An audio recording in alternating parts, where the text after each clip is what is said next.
Time to begin our 4 p.m. afternoon meeting. It's time to call ourselves to order. This time I'll call on Lisa Strickland. I'm sorry. That's okay, there's a lot of Lisa. Yeah, I'm sorry. I know better. We called you Lisa, not Linda. I was trying to pass it on. Good evening, Lisa Steinway, Planning Director with the City of Monroe.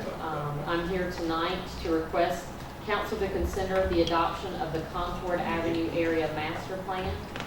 The Concord Avenue Area Master Plan, formerly known as Kerr Street, began in 2005. I think I started the project when I was intern with the city about 10 years ago, so this is near and dear to my heart. But the reason it started was due to complaints and concerns regarding the blighted conditions and around the Kerr Street or Concord Avenue area. Due to those complaints, the city did determine that the best course of action would be to develop an area redevelopment plan.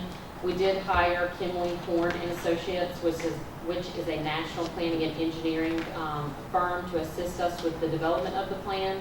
Purpose of the plan was to improve the aesthetics, safety, viability, and appeal of the Kerr Street area.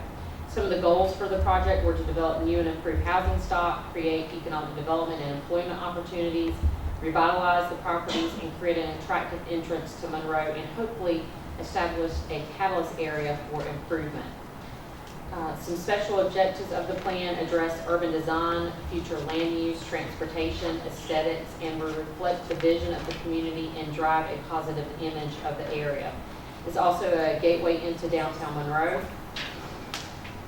And one other aspect of the plan that we felt was very important you don't want to just have a vision plan, but we need a implementation action plan that will provide implementation strategies, include a list of catalyst projects, phasing, available funding sources, and then agencies responsible for implementing the vision. This has been a year-long community-driven process. Kimley Horn and the City of Monroe conducted an extensive public involvement plan as part of the project that consisted of advisory committee meetings, public workshops, stakeholder interviews.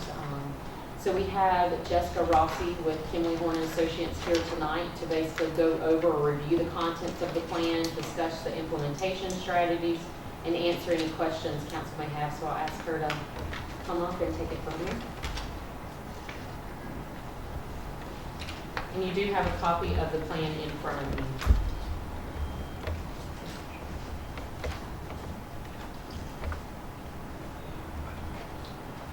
Good evening. I'm Jessica Rossi. I'm a senior planner with Kimley Horn and Associates out of Charlotte, North Carolina. Like Lisa mentioned, and she did a fantastic job kind of teeing me up, you all have a copy of the plan in front of you, and so the way that I was thinking we would approach this is kind of using some of the slides, stay on a higher level. Please stop me if you have questions, but we'll kind of walk through the process of how we got to our final concept recommendation in terms of land use, and then walk through the action plan for how we get from where the Concord Avenue area is today to where the community vision is for it in the future. So as Lisa mentioned, this project was really the first step in an effort to start to revitalize the Concord Avenue area. And one of the reasons that it's so important to the community is because it's such a visible gateway into downtown Monroe, where we are today. I mean, it's one of your key corridors, and it kind of sets the stage as you move into such a great historic core. Lisa went over a lot of the community goals, but improving public safety and aesthetics, promoting private investment, improving connectivity, and protecting neighborhood integrity. Ultimately, we're hoping to set the stage so that we are creating a place for private investment. There's never any intention that the City of Monroe would, be a developer itself and, wipe the slate clean and start forward. But it's how do you set the stage, and how do you partner with developers to start to achieve some private investment in the area. So this just kind of walks through our process really quickly. We collected a lot of data. We looked at, why investment hadn't occurred in this area to date. Through a community-driven process, we established 3 concepts, 3 different ways that we thought this area could grow. From that, we selected a preferred scenario or concept. And then finally, we did a plan development, which included recommendations and an action plan. So first of all, the study area. Here we are along US 74 and Skyway Drive. So this is the area in the darker shade is our study area. It also includes the Monroe Shopping Plaza on the east side of Skyway, as well as going all the way up. This is the mall up here. So it's kind of our area that we looked at. So we asked ourselves, why hadn't things improved over time? And there was a lot of data that we went through that helped us determine this. But generally, there's been a lack of private investment. There might be easier sites throughout the city of Monroe. Market demand is light, especially given the recession that we just went through. The region as a whole was on an upswing, and so we're expecting to start to see that continue down through Monroe. Neighborhood instability, whether there's crime or varying condition of the properties in there, a lot of owner and rental mix throughout, a lack of a defined center. There's certainly retail in the area, but there's no clear core of retail. It's overshadowed by Highway 74 and some of the uses that like to be in close proximity to a highway. There's complicated ownership patterns, mostly being that there are a lot of them. There's a lot of parcels in there and a lot of different owners, and a lack of a cohesive vision. So as Lisa mentioned, we went through a pretty extensive community engagement process. We had an advisory committee of 12 individuals. They worked with us throughout the course. We met with them 3 separate times.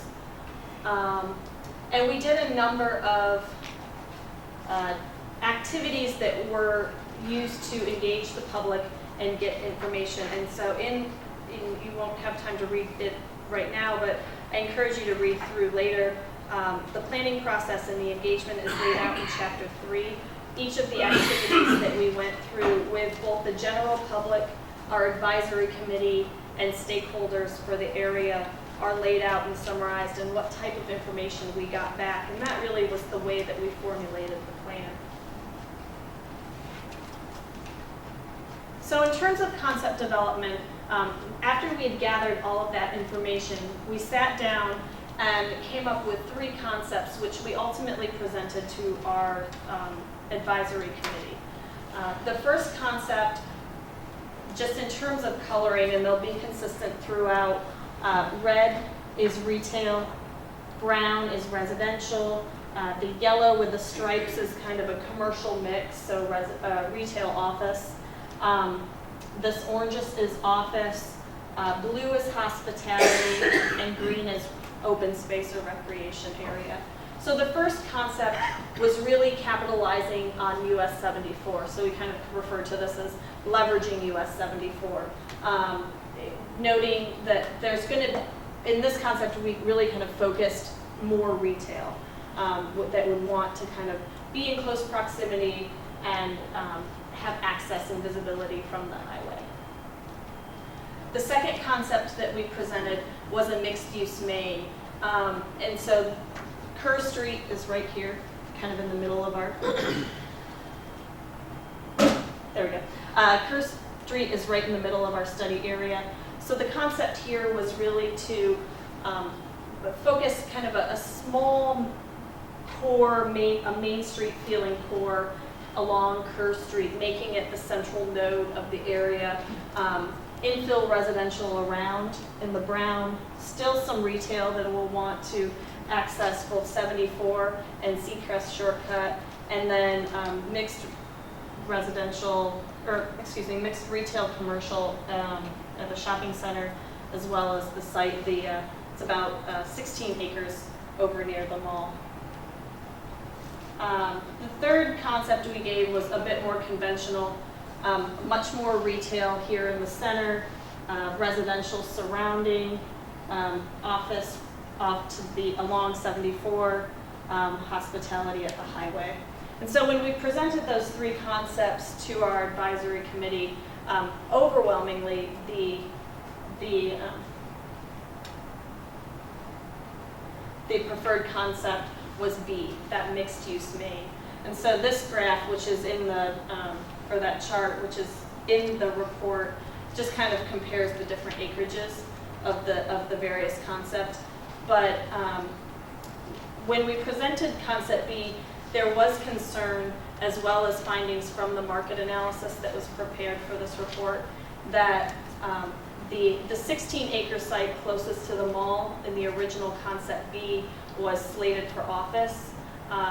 We thought that the office demand may not be strong enough to support additional office over there, and so ultimately that site was converted to residential, and that's the site over here. And so this is our preferred concept that was selected and supported by the advisory committee and then presented at the open house about 2 months ago.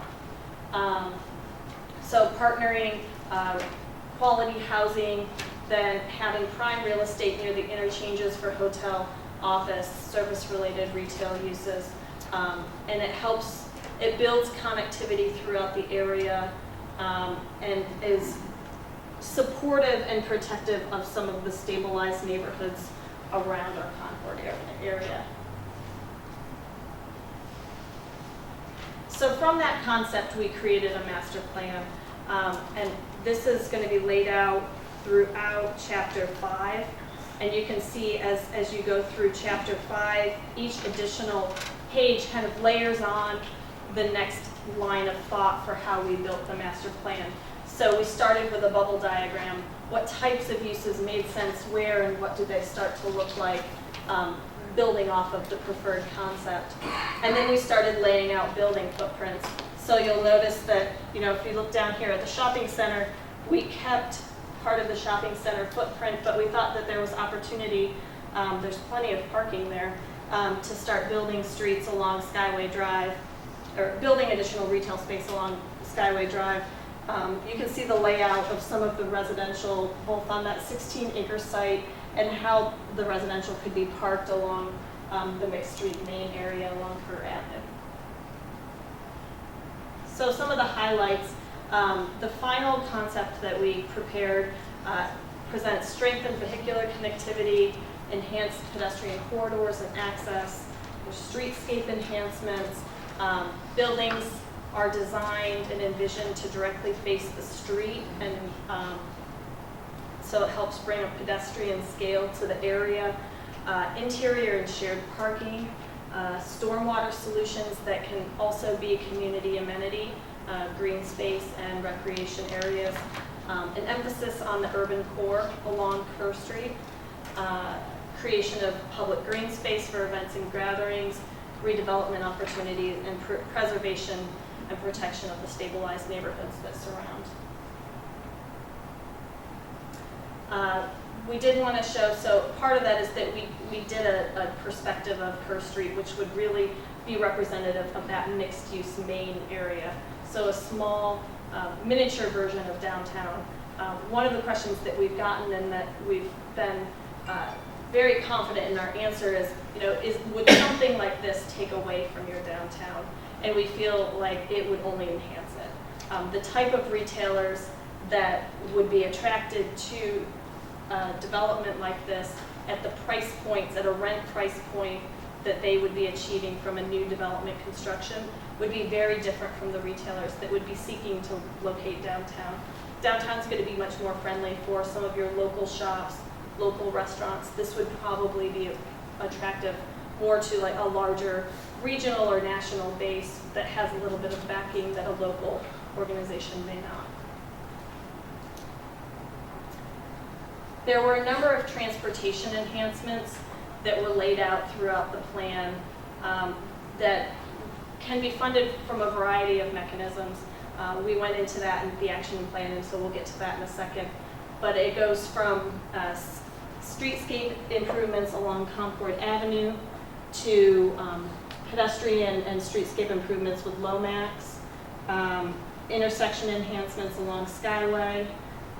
The big ones, though, really are, we've proposed that Lomax, which right now ends on Concord Avenue, continue down and around to Pedro. That would be a new alignment. We've also, Kerr Street to do the mixed-use main would have quite a bit of enhancement that required for that development. And then finally, G right here is Concord Avenue and Patton Avenue, and we think a realignment would be important there. And that was actually one thing that we talked about fairly extensively with the advisory committee, is what type of realignment of that intersection made sense. You know, is it a roundabout, a square, a green, a signalized intersection? And we were able to compare both, you know, the amount of land that would be required as well as the pedestrian accessibility. And ultimately, we got a lot of buy-in from the advisory committee regarding a signalized intersection. And so if you can see down here, the existing alignment has kind of a V with a few roads coming in. The new alignment kind of evens it out so it's, you know, much more seamless. But it gives the ability for for buildings to continue to come up to the street. A roundabout takes up much more land. So it keeps it tight, but it helps with traffic flow and circulation.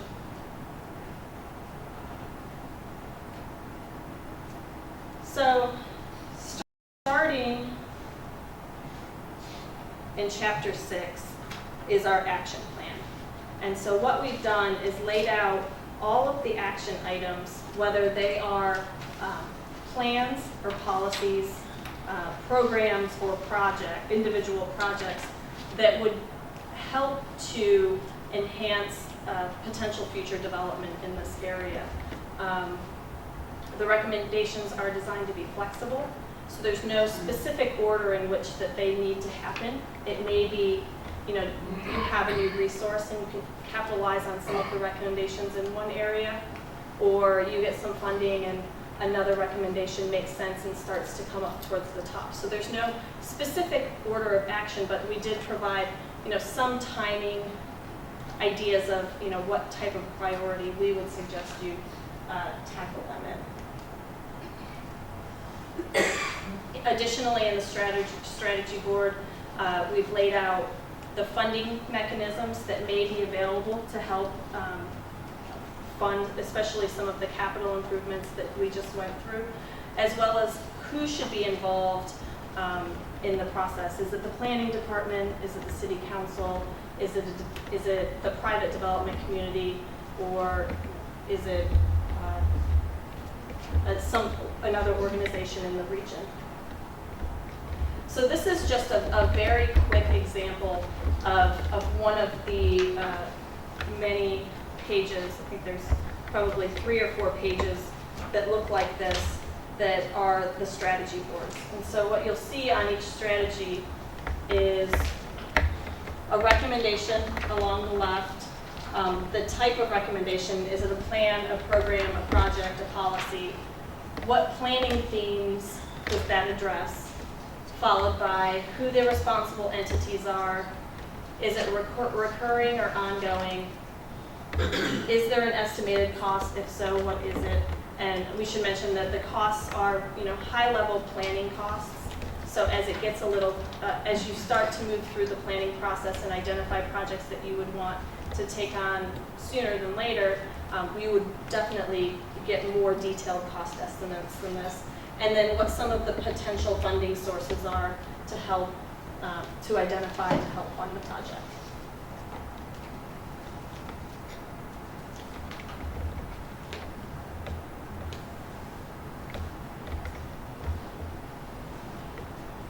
So given all of that and the amount of community engagement and community vision that's gone into this, the consideration for the council today is what action do you want to take on this plan? And essentially we've narrowed it down to 3 different ways that you can approach the plan. There's a passive way, which is simply adopt the plan. Let the market take this area where it wants to go, knowing that the community has come up with a focused vision for it, so you have some basis for the way rezonings and how you may approve or deny them, but you just kind of let the plan go as it is. The second course of action is more intentional. you adopt the plan, and you make some changes to the zoning in the area that would make this type of development much easier to achieve. The timing of that is probably very, very good considering you guys are starting to go through a UDO process. So there's probably some synergies between those two processes that you could start to consider how you might want to do that. And then finally, there's more of a proactive approach, which is adopting the plan, rezoning the property, and then ultimately the city, starting to either be a developer, so maybe buying lots and property as it becomes available, or putting an RFP out to attract potential developers to start putting your vision into place. When we presented the call to action at the open house a couple months ago, the general direction that we got was that people kind of fell here in the middle. They wanted to be more proactive than just letting the plan implement itself as on a piecemeal basis, but maybe weren't quite down here where they were wanting to jump in feet first. So when you consider action and how you might want to take on the plan, how long are you willing to wait for positive change? Depending on your level of patience, that may try to help to let you select which action item you might want to take. How important is it to see the plan implemented exactly as described? Is this the vision that you want and very little deviation from it? Or are you willing to give up pieces to allow for some private development that may catalyze, the core of your plan? And then what level of commitment is the city willing to make this reality? I have a question. On the last slide, you said something about when at the open house, people came in and wanted to be right there in the middle. Now, who was at the open house? The open house was our advisory committee, the planning board, and council, I believe was. I believe the land development committee, planning board, council, and then advisory board was invited to the briefing for this project. When was the meeting? August? June? This year. It was this summer, It was over the summer. It was either June or July. Yeah. I think it might have been July. July. So were there any residents or community people besides the council advisory committee? Yes. Yeah. Let me ask a question. Yeah, there were some residents that had come because it was advertised. Our advisory committee was made up of a blend of residents, community activists, and as well as some people from the council and some of the other. And to further answer that, Lisa might be able to answer it. On that advisory panel, I believe at the first meeting, we may have had as many as, I don't even remember, 25, maybe 50? The open house. Yeah. Yeah. And, One of the open workshops. right. The first workshop, I think we had close to 50. But that advisory panel, we had, 12 to 15. right, something of that nature. Which meeting was that we had at the old Bowie place, Bowie Motor Company on? At Motorama. That was among the first ones, was it not? Had a nice crowd over there, I was at that. Yeah, I think that was close to 50 people that had attended. Yeah, it was a good meeting, a good crowd of folks there. Absolutely. I have a couple of questions. Sure. When do you anticipate, or when is the desire to have this plan fully implemented? That's a great question. This is not an immediate plan. This is something that's going to take, this is, a 10 to 15, maybe 20-year implementation by the time, everything comes to fruition. So you're thinking that it could be in place in 20 years, realistically? Another question, the funding sources that you put up on the board, how many of those are still realistic, viable funding sources that the city does not directly control, and which ones are funding sources that have been used in the past and been made available to the city, but may not still be good solid funding sources. When you say city doesn't Control like CIP, you know, well, maybe CIP we can, but any monies that come from the state or the federal government. So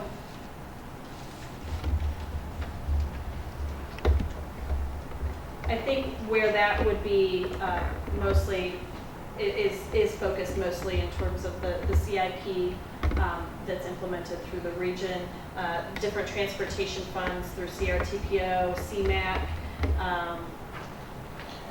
The other ones are, like you said, more city focused, whether it's a business improvement district, where you kind of identify the area that you want to focus, and that caps the property tax rates, and then any increase in that will start, that money goes into a business improvement fund.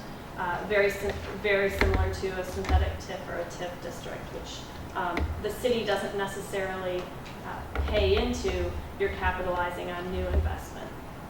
So there's not federal monies or state monies that we would be applying for that we would look to have as part of putting this, making this project ready to go. I do think that the transportation funds, CRTPO, through some of their processes, they have grants and funding that is available. There's the CMAQ funding, which is congestion mitigation, air quality funding, transportation alternatives program, the North Carolina Transportation Improvement Program, Safe Routes to School. Some of those are available. It's just the amount of money that you would be able to get out of those and making a good case for it. Councilmember Jordan, staff has met or discussed this project with Jennifer Imo with Ferguson Group to keep on watch for any type of grants that may come available for revitalization, transportation, or so forth that may be a possibility for in the future. Right now, we haven't really been looking at the possible grants that are out there. We were just trying to get the plan developed and then possibly adopted. And then we'll seek to look at the implementation strategies and brainstorm of where we need to go from here and what type of funding may be out there, which could be a plethora of these types of. And having the plan in place is oftentimes one of the most immediate questions that some of these organizations would have. They want to see that you have a vision for the area, you know, how that only kind of strengthens your case to go after some of these grants and funding mechanisms.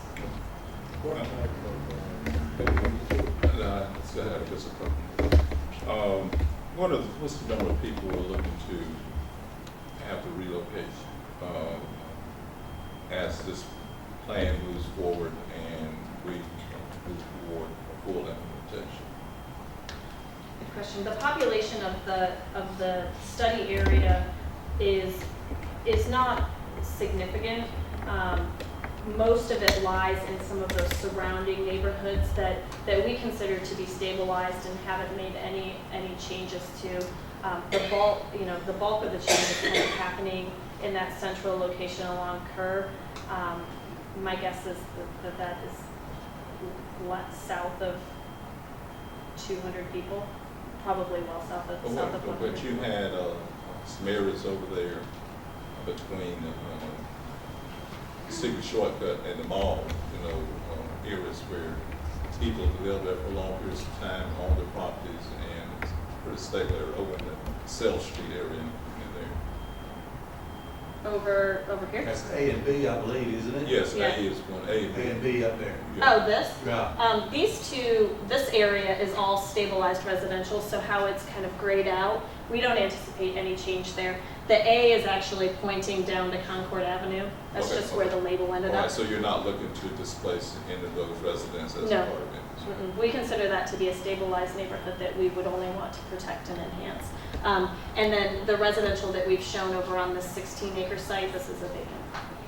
Okay, and finally, the businesses that are currently in that area, either in the strip shopping center or along Concord Highway, like Small Brothers, the skate rink. How will this impact their businesses? Are they going to be grandfathered in so that they can continue to operate as they do right now, or are they going to be required to upgrade or be forced to move out because of rezoning or whatever? Great question. Hatley's, we've actually made no change to. We've protected that property, Okay. and that's not going to be any change. And I think that, you know, a lot of those properties probably have a zoning that is somewhat appropriate now and would fall within. I think it's not that we would want to displace any businesses at this time. It's just as the life cycle of the business, setting up the land so that if they were to want to relocate or the life cycle of the business ends, that, you know, you're in a position to start having some change. They would certainly be grandfathered in as is. Okay, so you're saying that Atlas would be grandfathered in and Small Brothers would be grandfathered in. And again, the strip shopping center, the cost of the length of time that has been there, there's probably businesses in there that can afford those rents. And, you know, they're small businesses. If you come in and you start upgrading the areas around it, I'm wondering what kind of pressures are going to be put on those businesses in that shopping center to maybe give up their leases so that someone could upgrade that area and get higher leases, or maybe upgrade the kind of businesses that are in there. And are you talking this strip center No, no. or this one over here? That one there. That one over there. Sorry. It's very sensitive. You know, ultimately, when you rezone the property, the use as it is today is grandfathered in. So there's not going to be any immediate response for them. But the hope would be, I think, over time, that as investment comes into the area, owners of the property begin to look at what the highest and best use is. And some may just continue to remain the same, you know, for the next 5 to 10 years. Some may have a quicker lifespan that may want to start to revitalize. I think that there will remain opportunities within this area for the foreseeable future for businesses that need a low rent option. I don't foresee the entire area to, you know, come in and revitalize all at once that would displace businesses that are looking for an opportunity to have a space that they can afford. I think it will happen incrementally over time. Did you have any developers in your discussion groups? Yes, our original stakeholder group included some local developers, some local economic development folks, some local real estate professionals that were able to provide us some input. Like who? Well, the advisory committee, like we indicated, was made up of 12 to 15 members. We had someone representing the Hispanic population, the school system, construction firm, Wiggins Construction was brought to the table simply due to they do have property in the area, so they have a stake at it. And then we had some council members that had either managed property in the area or had family tied property in the area. We had someone from the Benton's Heights School. We had Typar Realty. We did have Alan Small with Small Brothers to get their input. We had some church members, nonprofits, the Chamber of Commerce. So that was kind of the makeup of the group. We tried to pick a diverse committee to advise, and we had CDC was the nonprofit that was part of the advisory committee. No, I'm all in favor of cleaning that area up and all, but I can't, as Billy was talking about it on the strip center on Old 74 Concord Avenue, your rent factor is always going to be low in that area. Because if a major player comes into town, they're looking at rooftops. Mm-hmm. They're looking at per capita income. And I mean, the pictures are pretty, but I don't see you attracting any major retail in that particular area. I can see it being developed in residential, but I don't know what makes you think that a Charlotte developer or even a local developer is going to spend the money if they can't get the rent? Well, I think that that's the case certainly now. Additionally, as part of this plan, there are new rooftops that have been planned that will start to create more attraction. The proximity to US 74, as this area starts to clean up and you have property that's available, or sites that are affordable, starts to become more attractive to a local developer or a regional developer.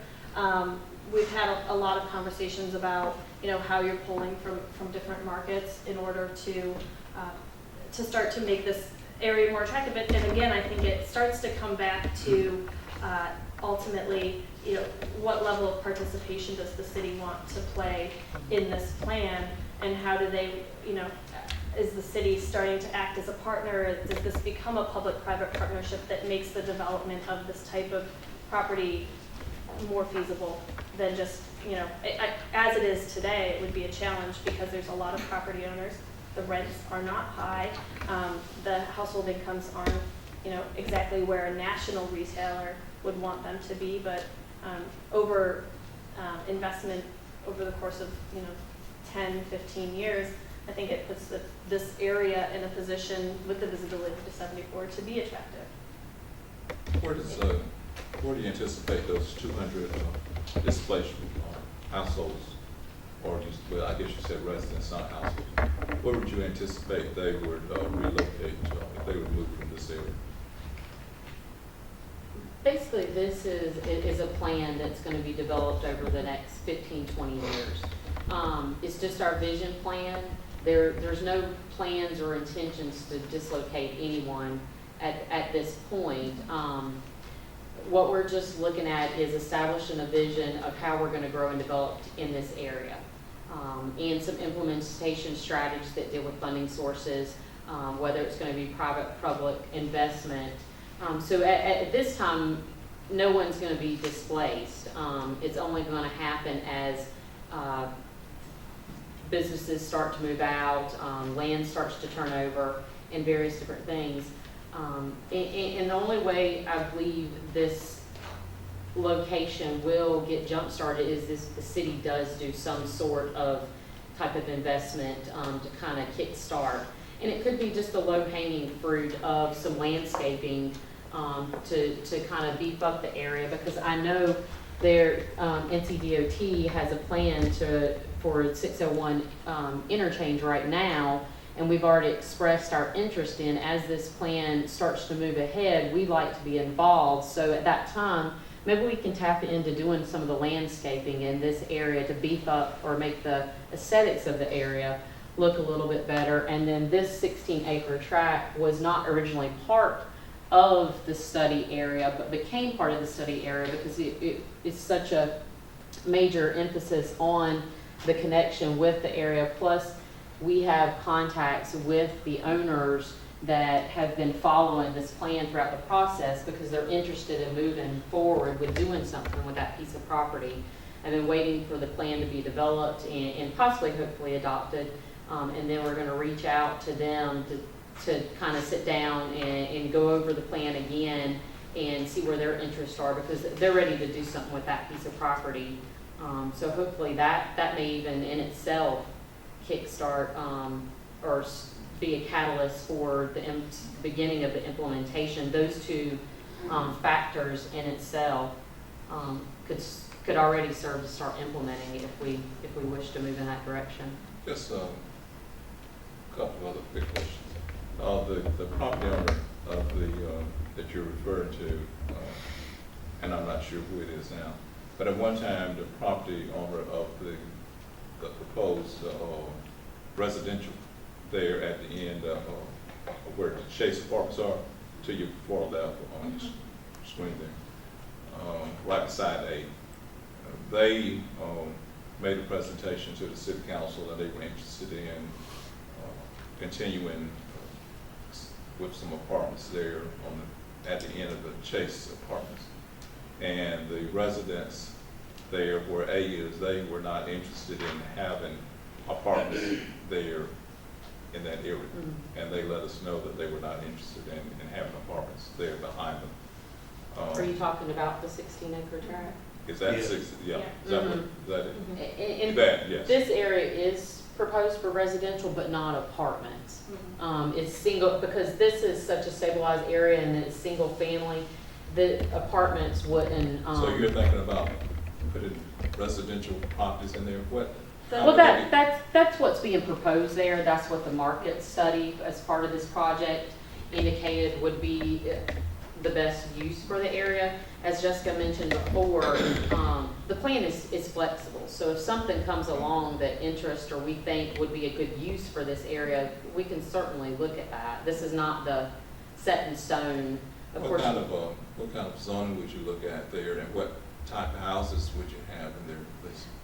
I mean, the way that it's drawn there is showing single-family detached units on, somewhat tighter lots, as well as townhouses.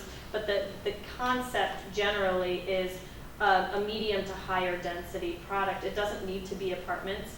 And what you mentioned is exactly true.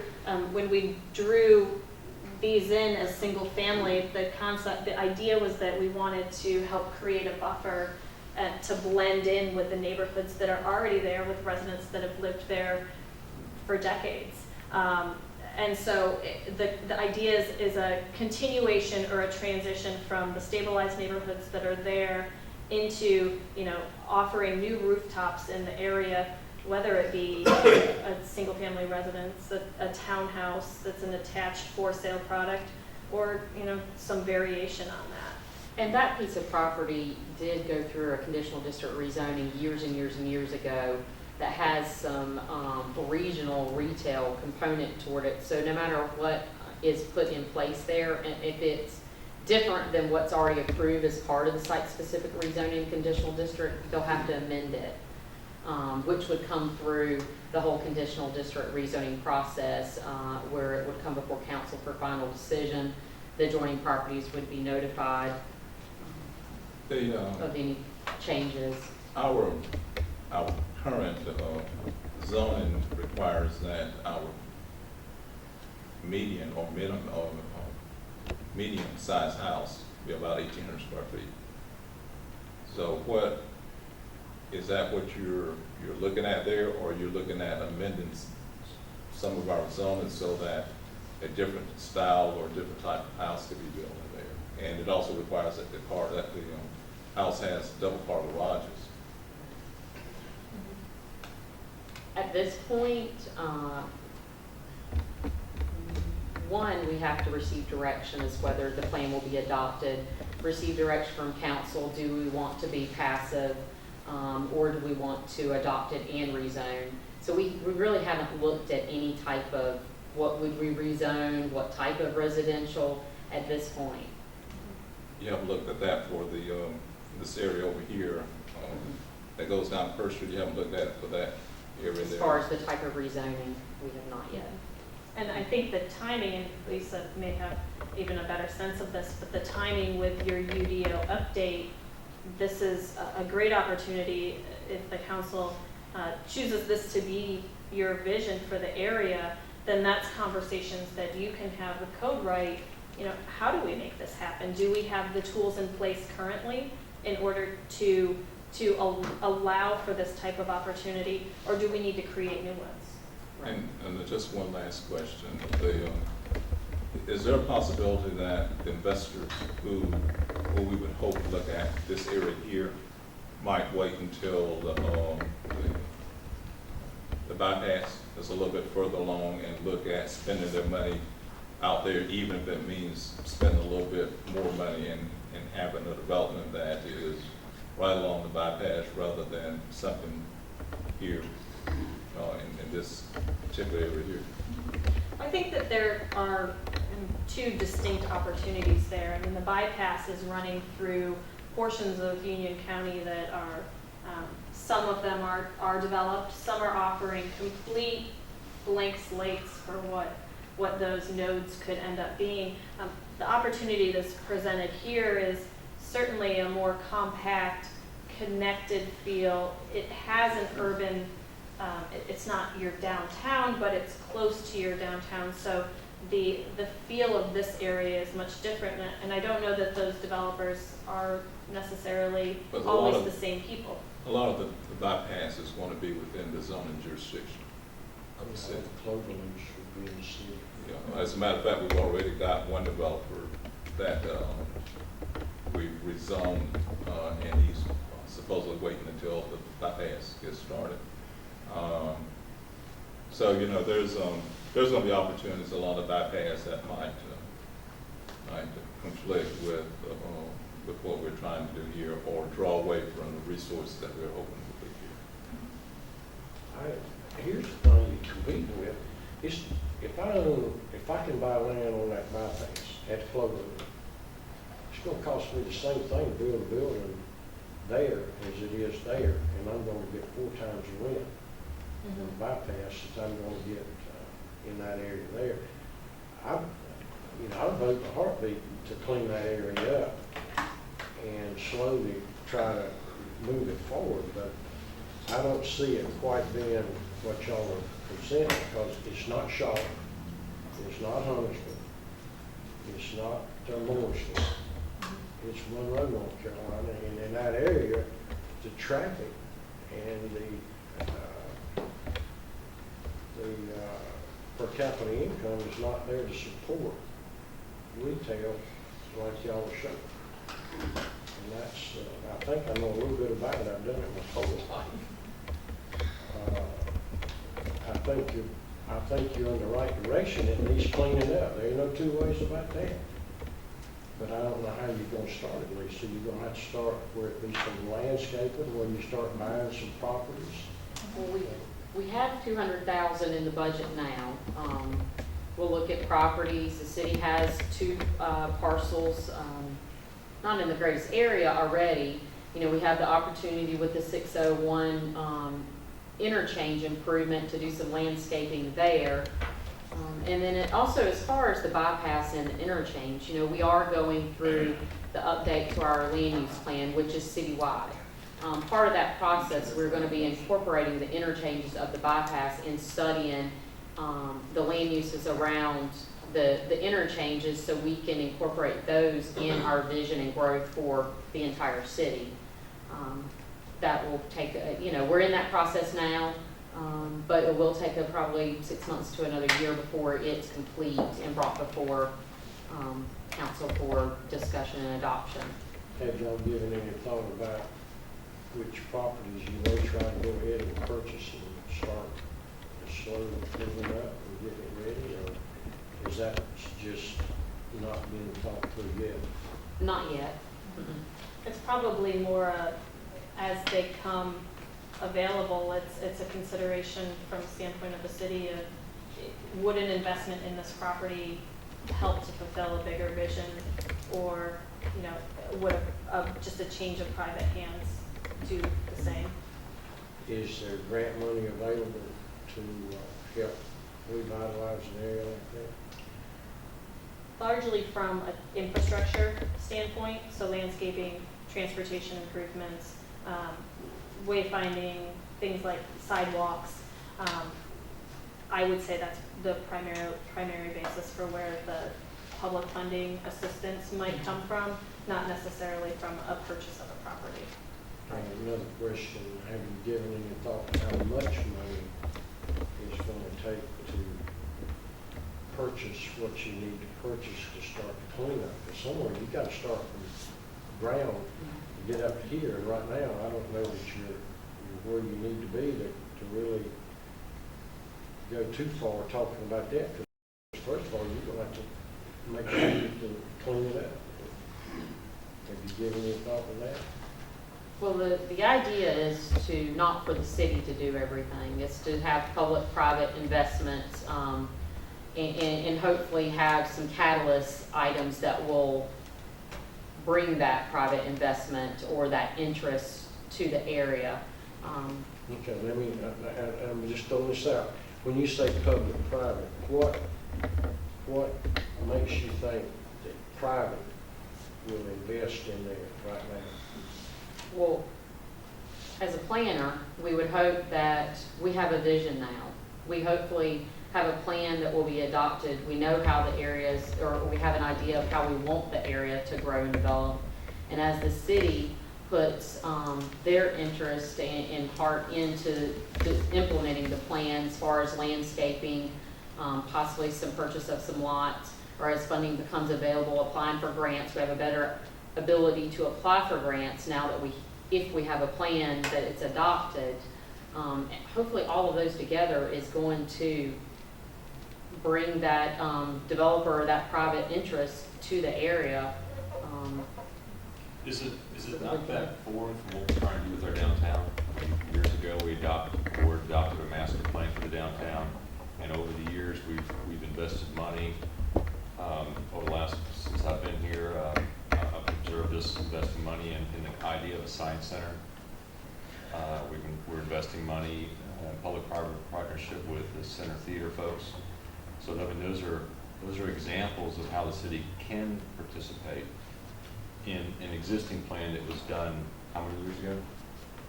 2008. So roughly, 7 years ago. And so we're moving that plan forward. This is 7 years later, Concord area, same, at a very conceptual level, same basic idea. We're asking the board to embrace this as a concept, which will give us a direction to go. Is it going to happen today, tomorrow, the next day? No. It's as someone always said, 10, 15, 20 years. It could move faster depending on private interest and city commitment. I'm not arguing about the part about revitalization and cleaning up. I guess my whole thought pattern is I don't see it as a retail. Lisa, you talked about, of course, you got to start and finish somewhere. And of course, we talked a lot of different concepts. I don't think you're gonna see any businesses come soon, maybe later, I don't know. But you talk about you have some money. What could we do, if anything, if we wanted to? I don't know where the council's at. What could we do to go over there and start? And hopefully what we do up front, on the front line, would entice somebody to come in there and start building some houses.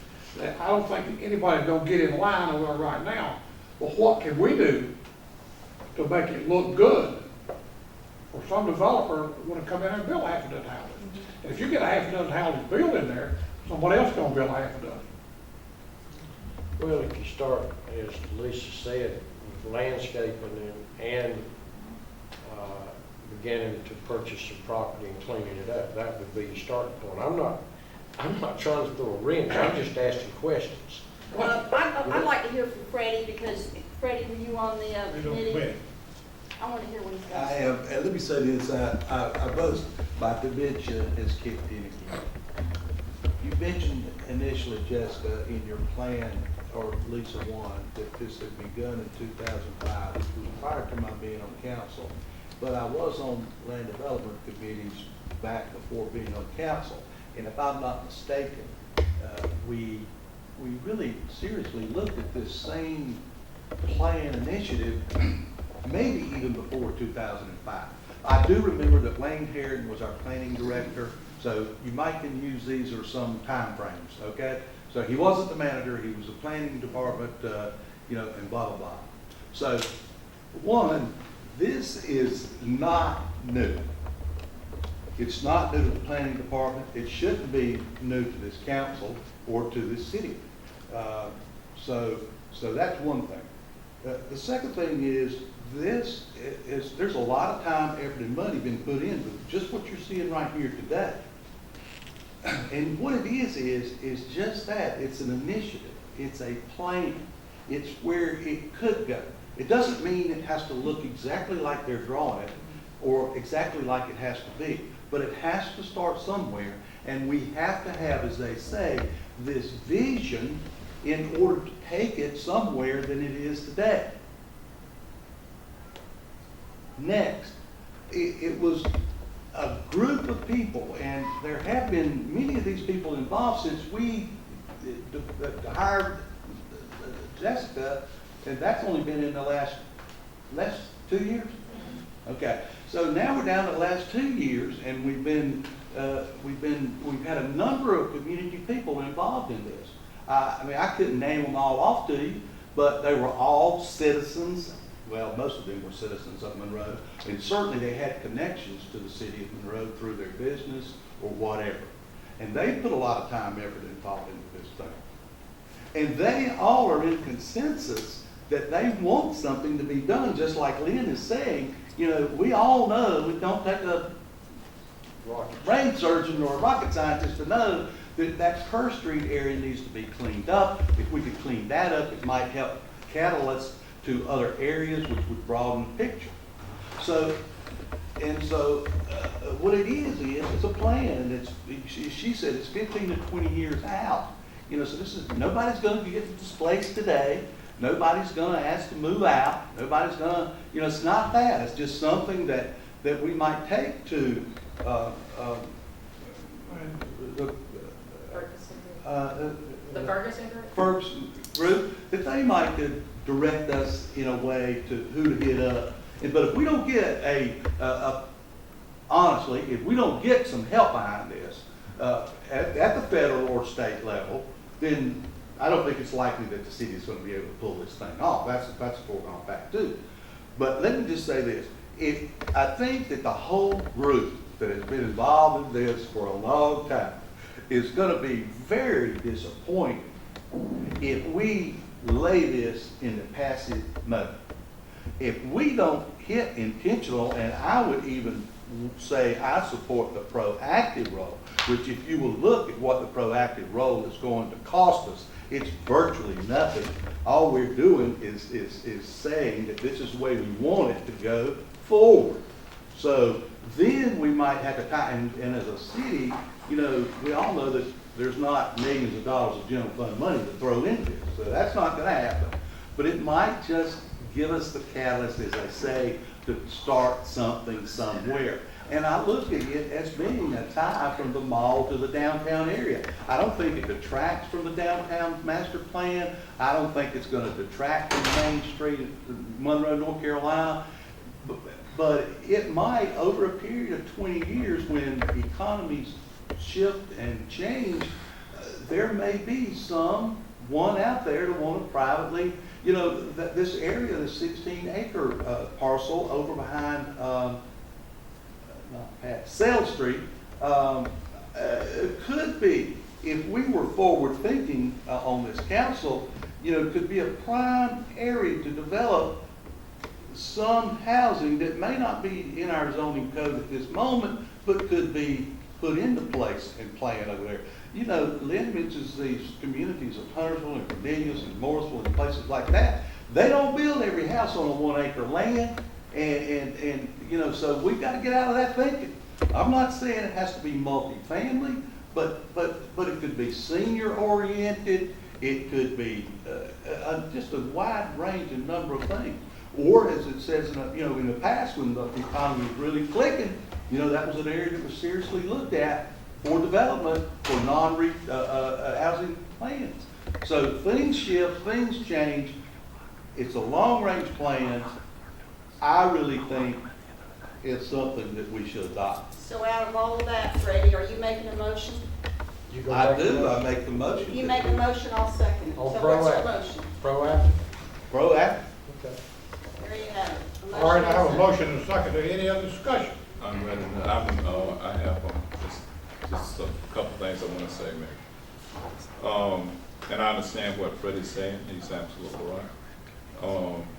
And the council has always been proactive when we were trying to change the landscape of those areas that are important to the city.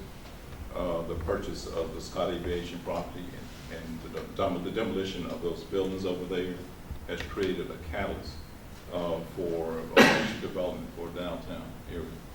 The purchase of the property over there that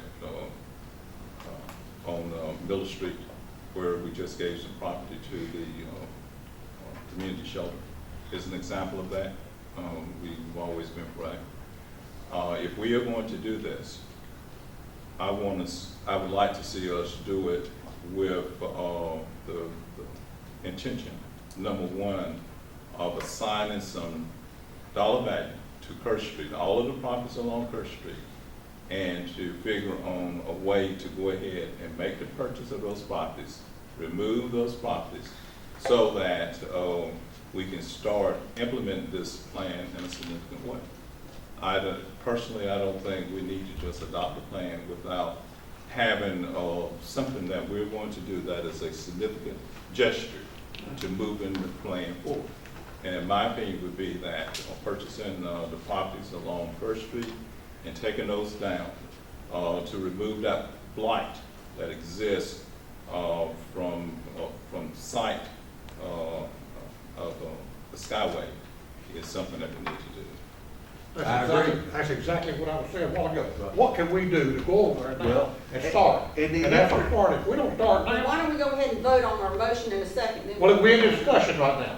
You got a motion, a second, it's in discussion. I'm discussing it. Mr. Billy just got through. And that's just what I was saying. If we don't go over there and start and make a move, when are we gonna go start and make a move? Well, I have a motion, a second, we're still in discussion. Yeah, and to answer that question, I can only say this, I'd have to throw it back possibly to Jessica and Lisa, but as far as, you know, in this plan, if you look over the action plan here, you know, in 15, 16, 17, 18, you know, we really don't have, honestly, there's some things for estimated costs for infrastructure, and then, you know, maybe some landscaping, things like that, but I don't think we have anything in there for purchase of property. So that would be, and as Lisa said, we've already got 200,000 put in the budget, and so that could be just a starting point, and we might could Add to it? add to it as time went on, next budget time, et cetera. We could, as Billy says, put some money in this thing and make it work and start right there. That's where we wanted to start to begin with. Bobby, you can call for the question, and then once that's voted on, instruct Lisa to start gathering information Yeah. about what she needs to make it happen. I do think that one of the initial steps is some sort of investigation of, detailed investigation of the properties in the area. I know that there's been some look at, you know, what properties are, you know, owner occupied, renter occupied, are meeting code today, have continued to not meet code. I think some level of investigation that would be done internally, at no, you know, monetary cost to the city would be something that's easy, that will start to help you identify properties that you could start targeting. And we're always here, I mean, we're working with you on the larger city plan, that if there were questions, you know, does this property are these ones, you know, viable for the plan to help with, you know, coming to fruition? We're always around. All right, have a- I'd say we got to get started somewhere, and this motion is the way to get started. And that's the starting point. We got a little money, and I think if we can all see the vision of this plan, we will see that some money is put into it some way, somehow, in order to jumpstart it, bring it to fruition, or whatever. Right. My heart is warm to hear all this enthusiasm, and I asked the board to keep that enthusiasm. You may have forgotten, but earlier on in the discussion, folks mapped out this is somewhat of a long process, and there's several elements. One of them is, you know, the zoning or rezoning. If you think back, somebody mentioned we're going through a land use comprehensive planning process and update of our unified or creation of UDO. That will take many months. A byproduct of that will be looking at how that area could be zoned. So the adoption of the motion saying let's be proactive, just the zoning piece is 6, 12, 18 months from now. Unless somebody popped up tomorrow and said, I want to rezone that land in that quadrant this way. So it's as Lisa and Jessica mentioned, this is a 5, 10, 15, 20-year effort. Part of it is the active zoning is not an overnight process. And the active investment, you know, we have limited resources. There's some targeted things we can do, and hopefully Lisa and And Brian and I have had some side conversations before today about some things that we could do in that area, but also some other areas that could help. Why would it take 18 months, 2 years for it's on a street that we know is gonna build a house on? Now, I'm sure you can explain that, but I don't know why it takes 2 years.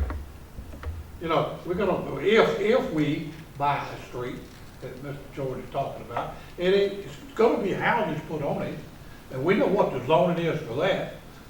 Why 18 months, 2 years, Well, if I own the property? what you're doing, Bobby, you're collecting property, and then your plan begins to fit the land that you are acquiring.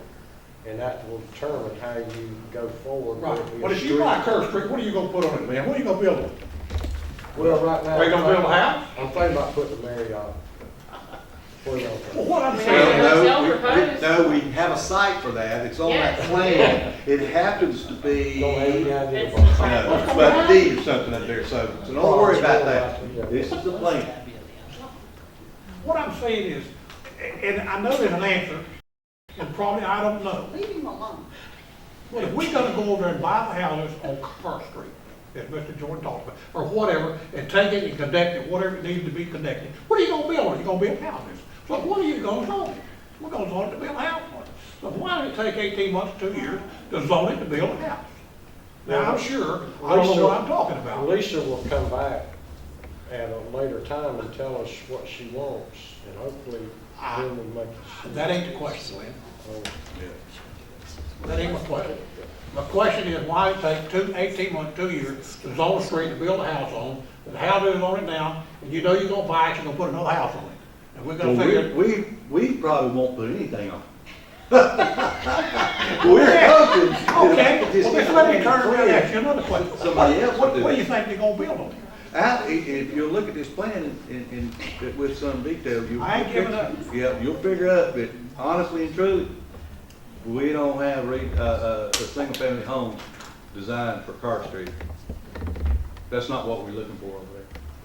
That was that road that went through. That's right. That's your boulevard. That's. Billy, you need to buy them pumps. Yeah. I get Well, it. hey, you gotta have the property to do whatever you wanna I do understand with that. I it. So that's what this is. It's a plan. Accessibility is what you're getting at. That's right, and it might turn out, and, you know, we've got, actually, what they've got is really a 2 or 3 lanes. Mayor, I think the reference to the 18 months was in reference to the overall land use plan, transportation plan, and UDO update for the entire city, not just referencing the property in that study. So you gotta do it all at one time.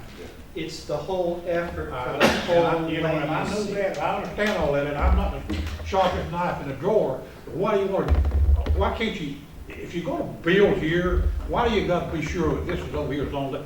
You zone that, you don't have to zone it all at one time. Part of that is the trouble we're in today. That's because exactly- we've that's what we have piecemealed today. the zoning. That's We've exactly- done spot zoning all over the city. That's what I'm talking about, that's where we We at need today. to come That's up where with an we- overall We've done plan. conditional zoning, not spot zoning. Yeah. That's where we at today. Thank you. Whatever. Get us sued. Right. That's where we at today, and y'all make a date and write it down, that's where we're gonna be at in 2 years from now. I have a motion and a second, all in favor? Aye. Write that down. Proactive, plan That's what approved. we are. Good luck. Good luck, absolutely. Appreciate that. Yeah. Yeah. We'll be looking back for you in another strategic planning meeting, don't you worry. But this, I just hope and pray I live to see that. Atta girl.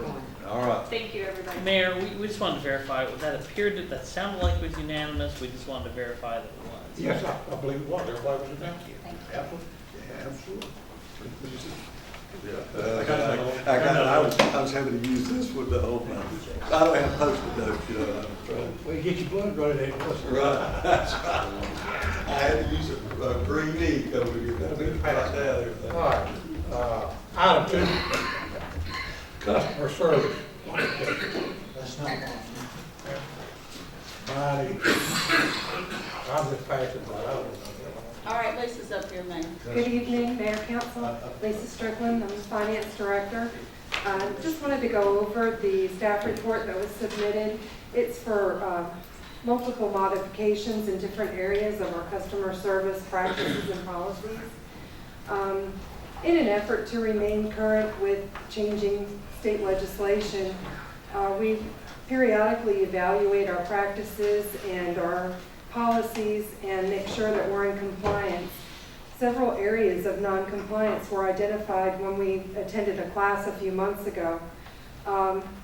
In this staff report, there's 3 areas that we'd like to make modifications. The first one is to the customer service policy, and it is in relation to the type of identification, and we need to make an allowance for people that don't want their IDs copied. One of the laws says that military IDs can no longer be copied, so we're going to remove them from a form of acceptable identification, but then also make an allowance for those folks to just come into the office and show us their ID. We can view it, but we can't copy it. We also need to change our policy to establish the fact that we can only work with the account holder. So if there's some representative or family member that wants to transact business on their behalf, we're just not going to be able to do that. We have to deal with the person who is establishing the services. And the other item is more of a housekeeping item.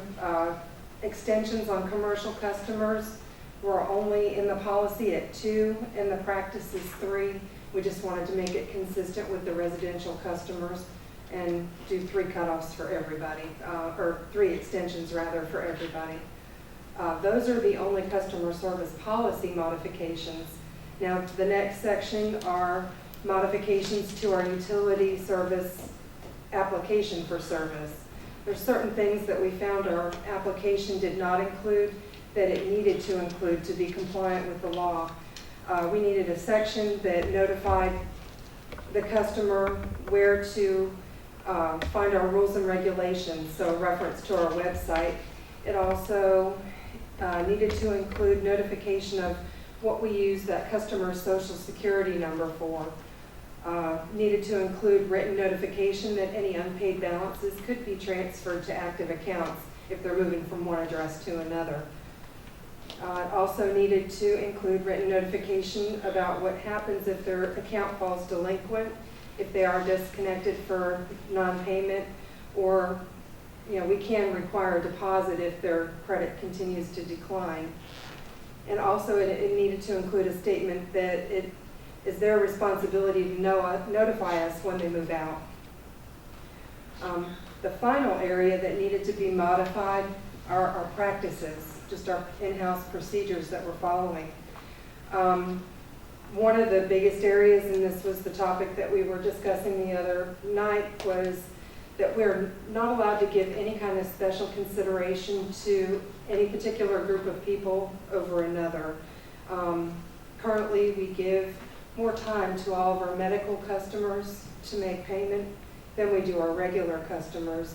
Our proposal is to make everybody have the same time frame to pay, but we will continue to do a courtesy notification to those medical customers before they get disconnected. There are also periods of time where we have exempted senior citizens and medical customers from being exempt from non-payment during the winter months.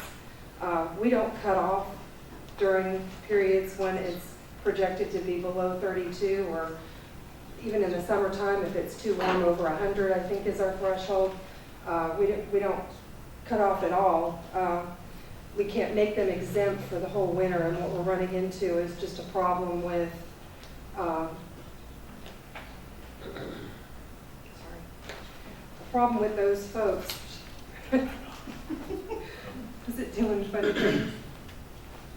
Problem with those folks just not paying throughout the whole winter season because they weren't subject to cutoff and they figured it out.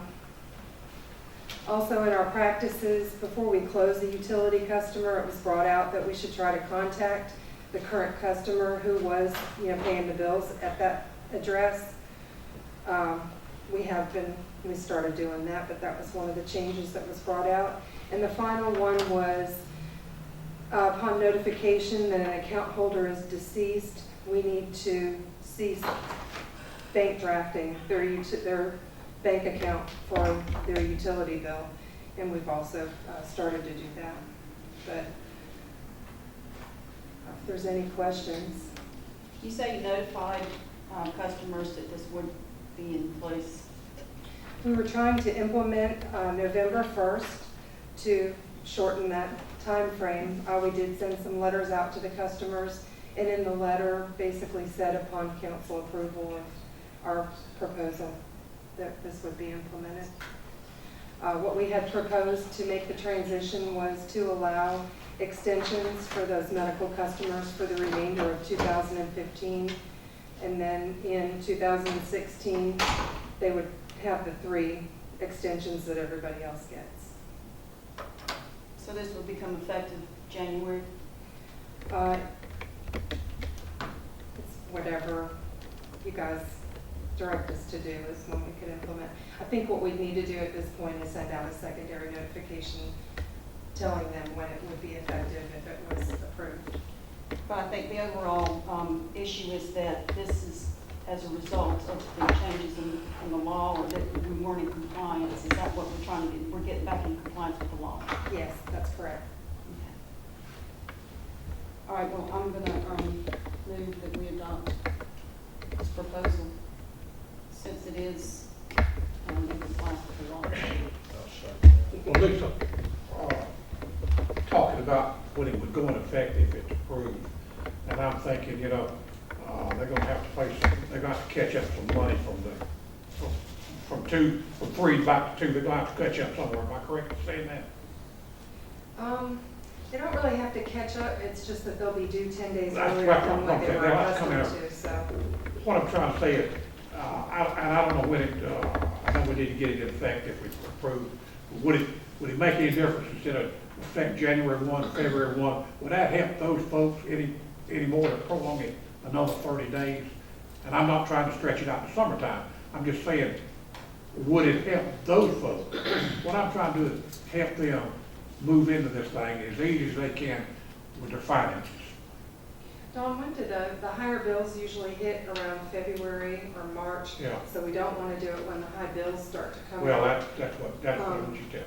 January 1st, I think we'd still be seeing some relatively low bills. Right. Unless we just turn extremely cold, next week, but. I was just looking I think for that a way would be to- a reasonable time frame. I think it would be a good time frame. I'm just looking for a way to ease them in, Mhm. and that's why I was asking that question, if the council so chooses to pass that. All right, I do have a motion. Do I have a second? Second. Any other discussion? Wait Oh, a minute, I'm wait sorry. just a minute. For that motion, then you need a date. Or is Um, that what you're saying? You If need you'd a like date? the January 1st date, we can include that in Okay, the I'm motion. going to amend my clarify. motion to make it effective January the 1st, 2016. Is that a good date with the way the she bills said. go out? Yes, Okay. yes. Have a motion, and I have a second. All in favor? Any opposed? No. One opposed, get that, okay. All right. Anything else from the council? Hearing none, I have a motion to adjourn. I have a motion second. All in favor? Aye. Adjourn.